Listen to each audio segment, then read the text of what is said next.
ek groet jou vanuit die ateljee van Op die Tafel. Dankie dat jy by ons inskakel. Waarheid sê mense maak seer. Maar ek wil daarmee verskil en sê waarheid bou op. Waarheid wat met liefde gepaard gaan, is altyd om 'n liggaam sterker te maak. Liefde maak heel. Liefde maak gesond. Liefde bring genesing. Liefde bring herstel. Liefde bring 'n oortuiging.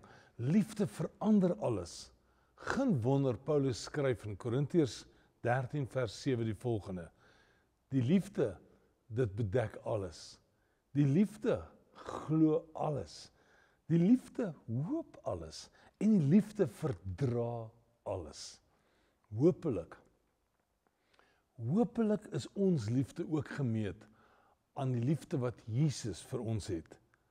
Hy het vergewe, hy het vrygespreek, hy het vergeet, hy het verbygekyk teen alles wat verkeerd gegaan het en hy het ons lief gehad.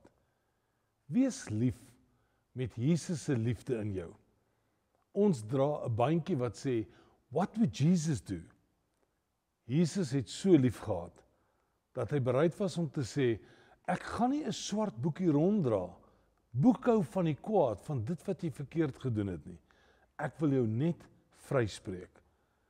Daarom, die liefde vergaan nooit. Kan ek saam met jou bid? Here, dis vandag 'n kreet uit ons harte uit, dat ons ook liefde in ons sal dra, soos die liefde van Christus. Liefde bedek alles, dit verdra alles, dit glo alles, dit hoop alles.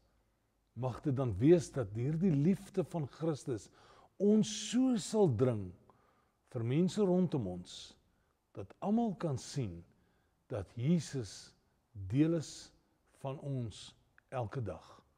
Ek bid dit in Jesus naam. Amen. Totsiens.